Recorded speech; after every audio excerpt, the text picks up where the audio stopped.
Hi, Almog. Welcome to the NTM Growth Marketing Podcast. I am excited to be speaking with you today.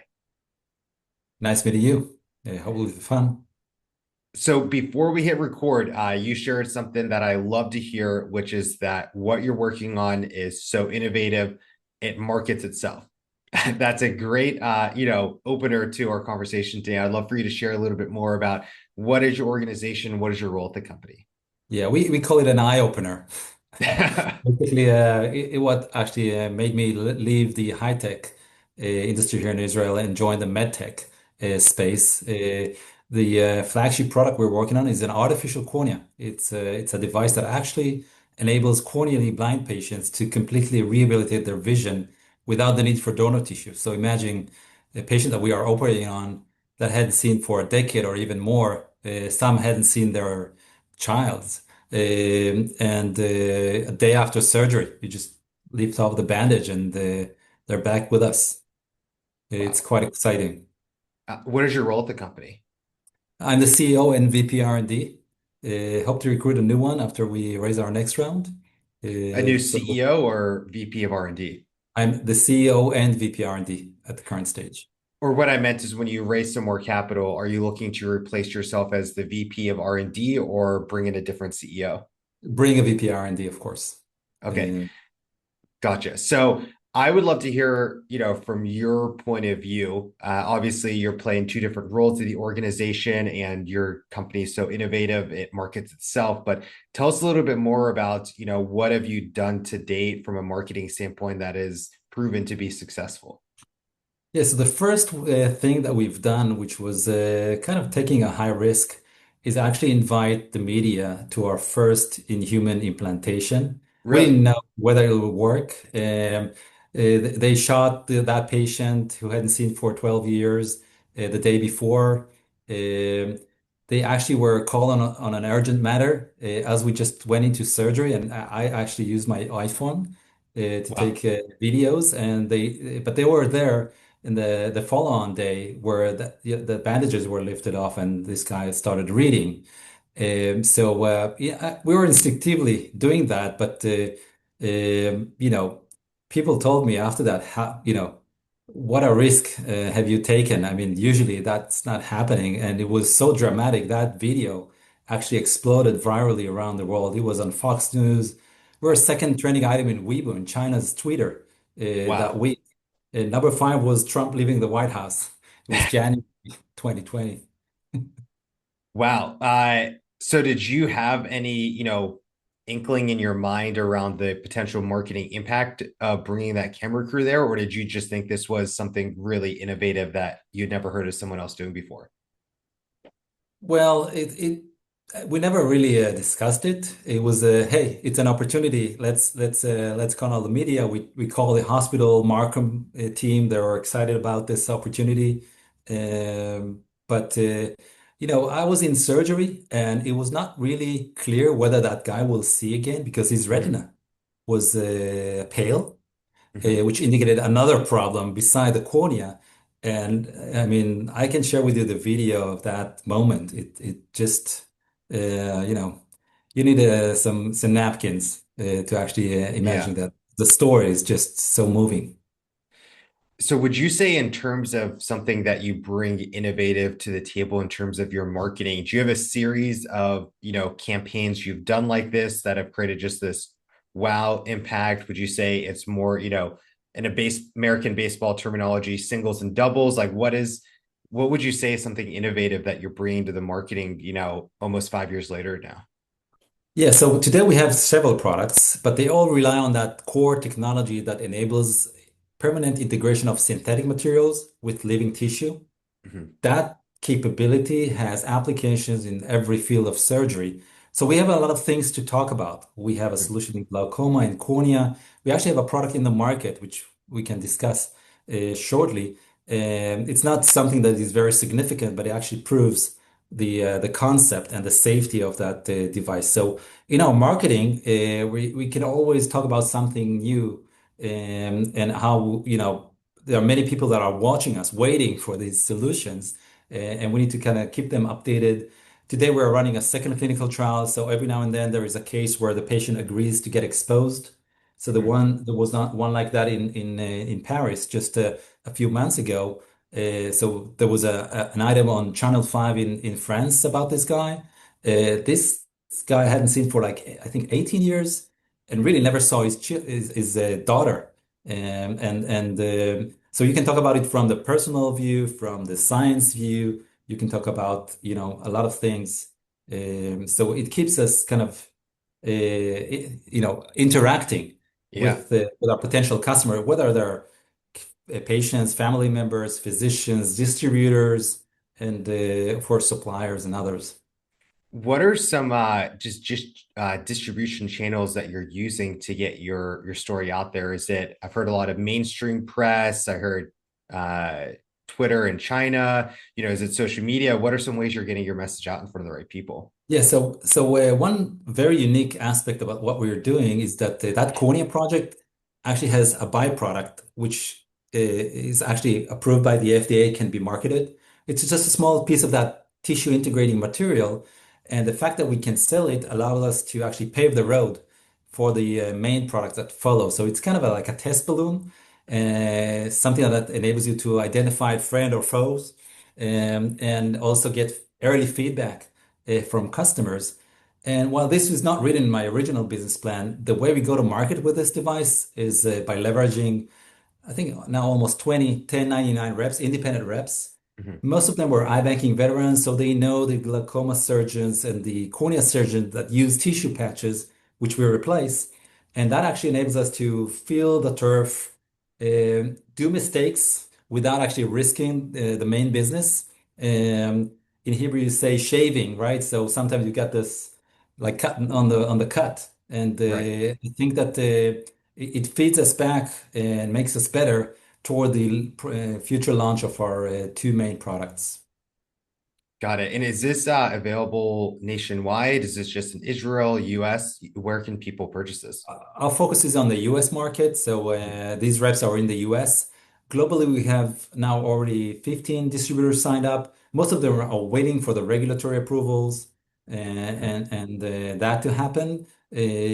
But since we do have a marketable product, there's something actually to do now.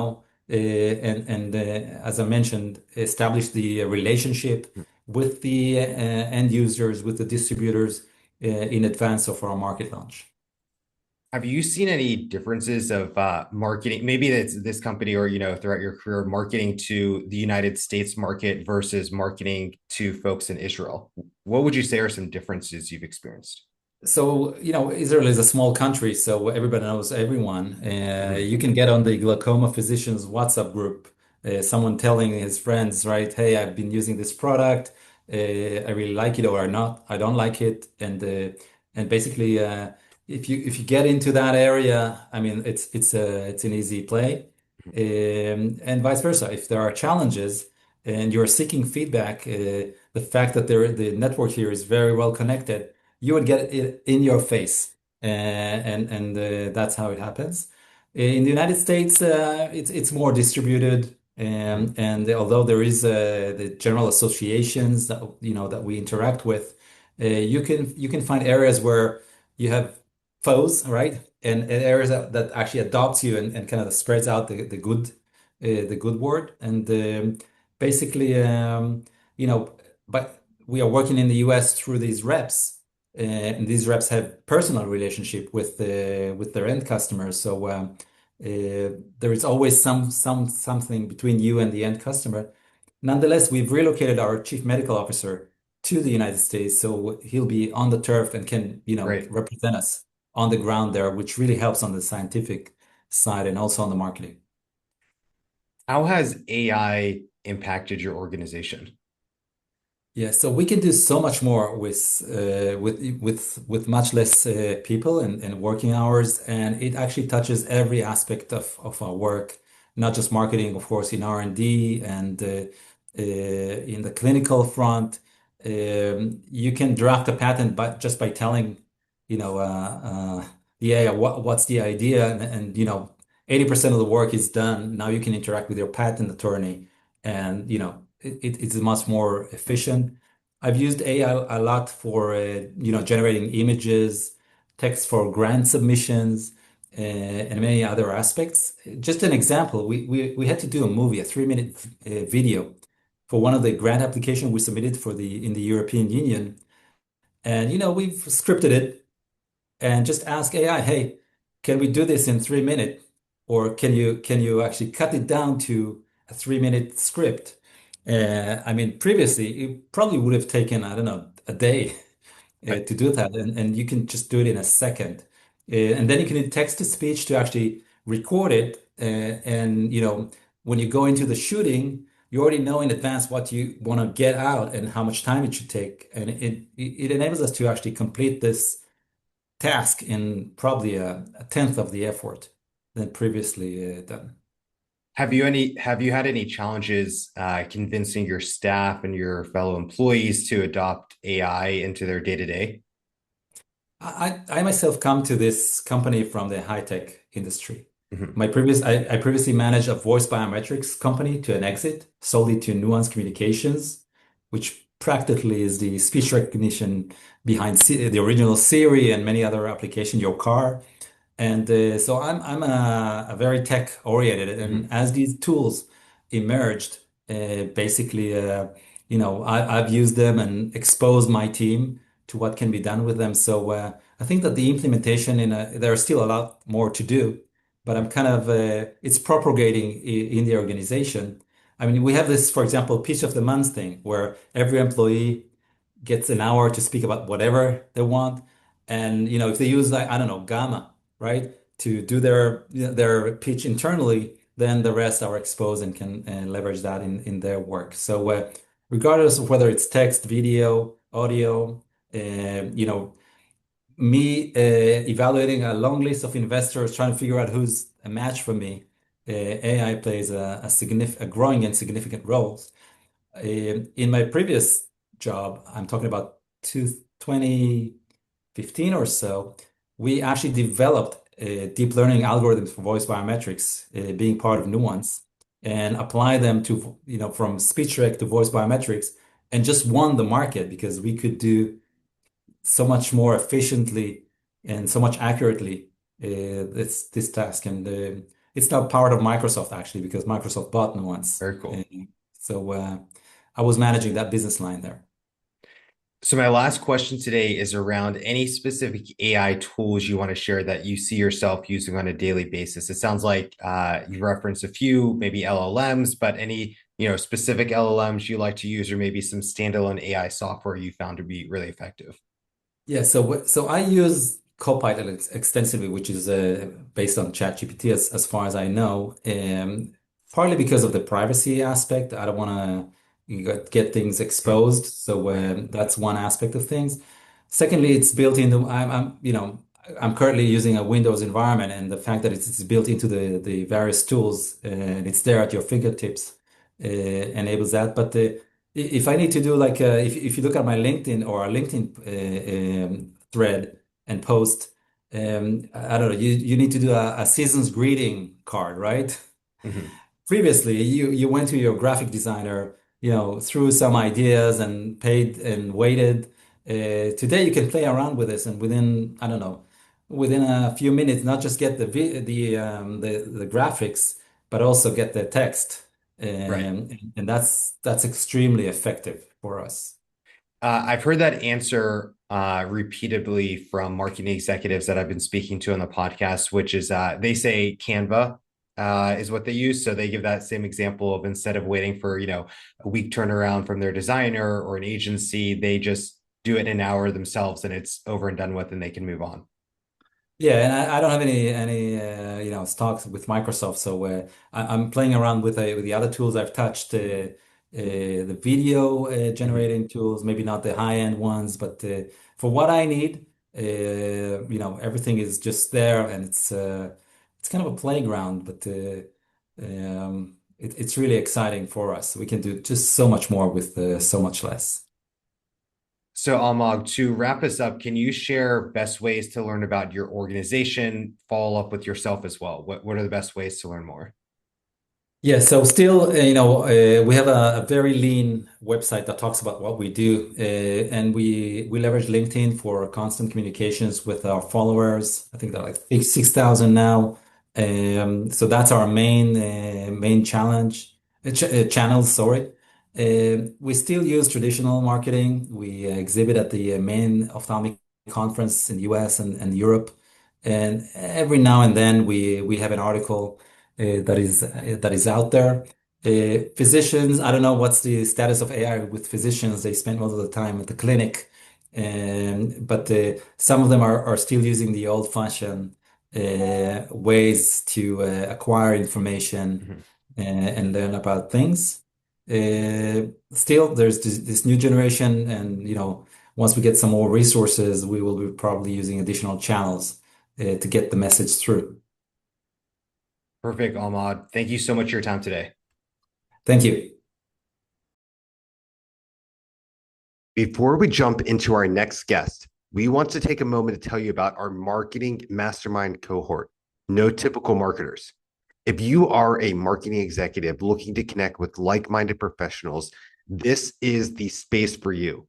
It's more than just a Discord group. It's your exclusive ticket to monthly roundtable meetings where we have group discussions about advanced marketing strategies, share insights, and solve real world challenges like implementing AI agents into your marketing. Membership is exclusive and by application only. If you're ready to take your marketing game to the next level, apply now using the link in the description below. We can't wait to see you there. Now, back to the episode. Hi, Gila. It is very nice to meet you. I'm excited to be speaking with you on the NTM Growth Marketing Podcast today. It's great meeting you too, Andrew. I'm very, very glad to be here, and thank you for the opportunity. So when we initially connected on LinkedIn, I was very impressed with your background as a marketing executive and marketing thought leader. You're now running your own marketing agency and would love for you just to give us a snapshot of some of your marketing background and what you're currently up to today. Okay, so today I'm actually the co-founder of Marketit, which is a boutique marketing agency that helps startups to grow. And before that, I was working in different roles. I actually have 20 years of 20 plus years of experience in medical and digital health startups. I started, well, I actually started my journey before the internet was a player. I can tell you're a little hesitant to share that time frame. So this was in the 90s. You were starting in the Exactly, exactly. I do remember we were working with emails, so we did have emails, but there was no,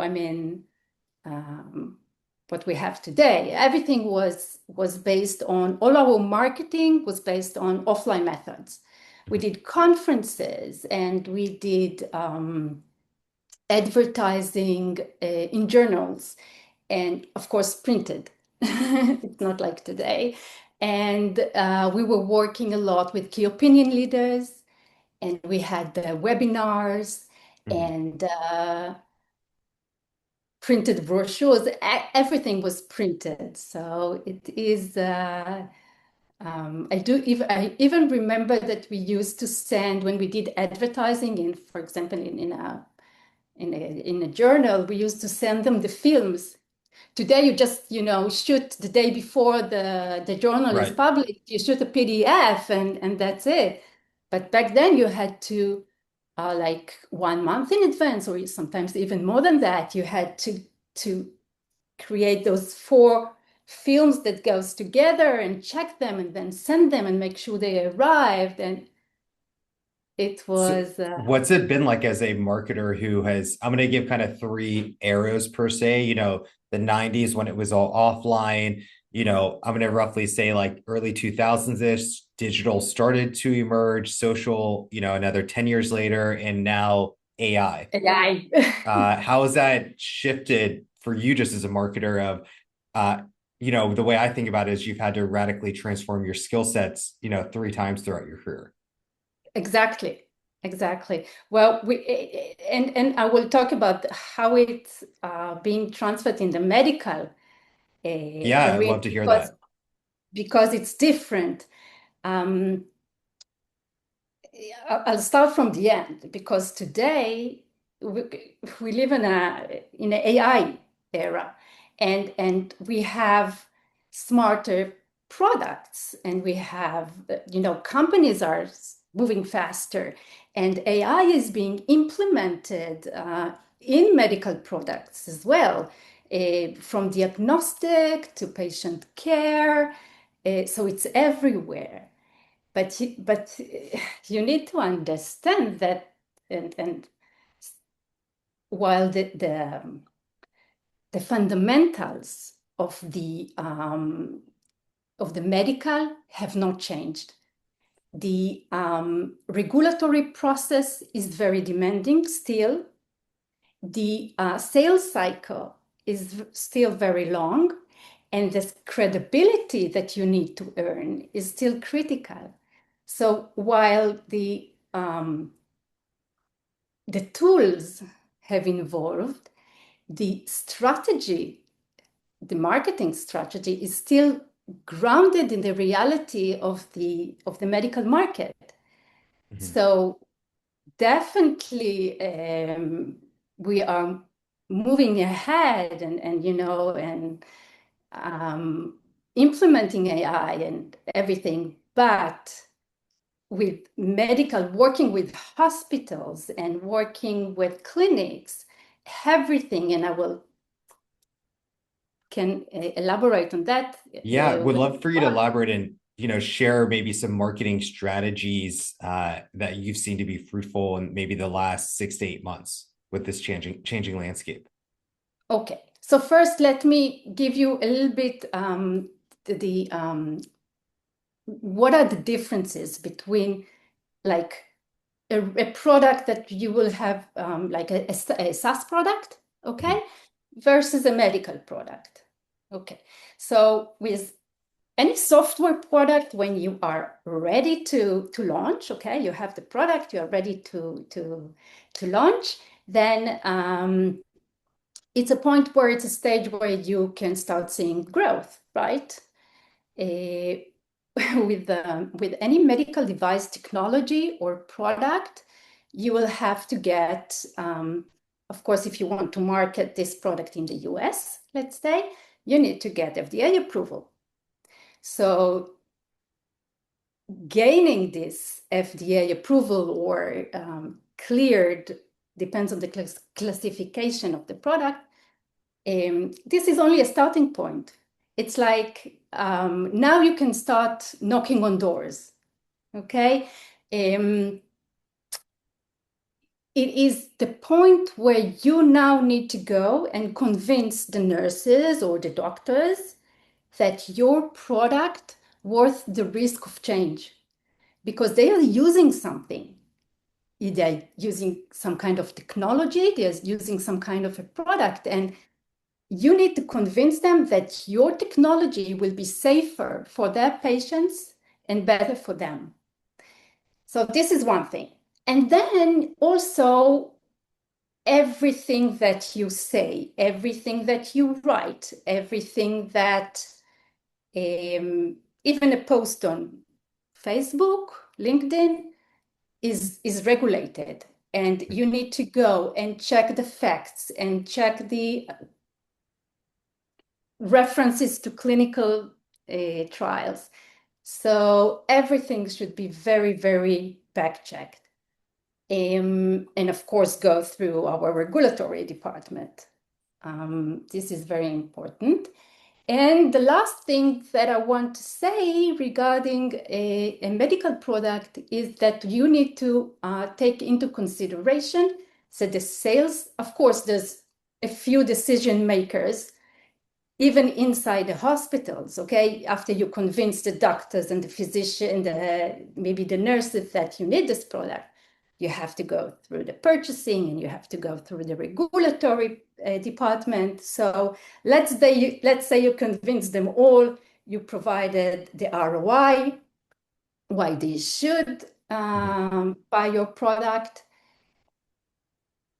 We comes to a sales cycle of almost 1 year. Wow. Can you, I want to just dive a little bit deeper into that sales cycle. Can you say how factoring in sales cycle is important as a marketer? I'm giving this example as my little microphone. I found this on Amazon. It was, the first one I found that was under $40. It had a few reviews, and the decision-making process was less than 10 seconds. Versus what you're talking about is a very extensive process as a marketer. So this is why those are the challenge of the market. I mean, and this is why we need to start a medical company that wants to plan ahead will have to start her marketing soon, not wait till FDA, for example. It has to plan her strategy earlier, certainly before that. One advice also for founders, and I get that a lot, do not copy SaaS tactics. Okay, you need to understand the medical arena and the challenges and how to build your strategy to fit the medical ecosystem. And I think the most important thing as we speak about the sales cycle with medical technology and products, you must not expect fast results. Everything takes time. Everything takes time. Even, if we are looking for very early stage marketing, medical for a medical company, let's talk about fundraising. Okay, an early stage marketing person role will be to help with fundraising, and he will have to shape the narrative to have a clear problem. What is the mission? He will have to define the market opportunity. Those factors infect the investor interest dramatically. So getting the funds that they need, and also choosing the right VCs, those who understand the medical ecosystem, those who will know that the timelines are long and the traction is not always revenue. So definitely with early stage medical startups, I think that the marketer role will be to help with fundraising and create the narrative, shape the narrative. Yes. So to wrap us up today, can you share how AI has impacted your role as a marketer and as it relates to the medical space? Okay. Before getting to all AI tools that we are using, again, I will say that with medical technologies and medical companies, and maybe it's because I was, always working for medical companies before. I have to backcheck everything. I'm not trusting anyone, and I know that the regulatory is very critical. So yes, I'm using ChatGPT a lot. I think that if I feed him correctly, by the way, do you treat ChatGPT as a Him or her, because I say her.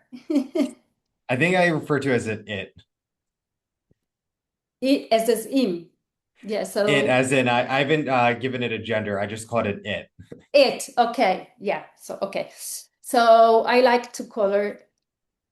I when I well also in Hebrew there's a language for her and for him. So when Right. I talk to ChatGPT, yeah. Anyway, so when I work with ChatGPT, I feel I need to feed her with the information. I use it for market research a lot. Hmm. Then I also Google it and back check the facts, so I don't trust it 100%. Also using Canva AI, for pictures, for mockups, things like that. And now also for content writing, mainly ChatGPT. And again, writing for medical companies sometimes will require working with physicians or clinicians to write the content. So not always you can do it alone with the AI. And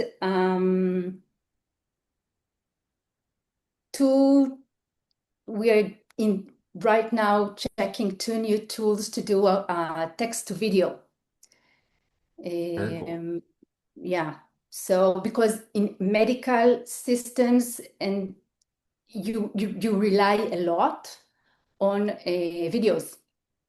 Mhm. You do it for demos, you do it for training. In hospitals, this is the most efficient way to train the physicians and the nurses. So what our biggest challenge is to find AI that will take a video and, of course, take either a text and create a video, and also to translate it and create narration in other languages. Awesome. Yeah. Well, Hila, to wrap us up as well, can you share best ways to follow up with you, learn more about your marketing agency? Sure. So as I said, the marketing agency called Marketit, and it's spelled marktit.co.il. And you can find me there, also on LinkedIn, Hila Peleg. And that's Peleg. Yes, Perfect. correct. Thank you so much for your time today. Thank you, Andrew.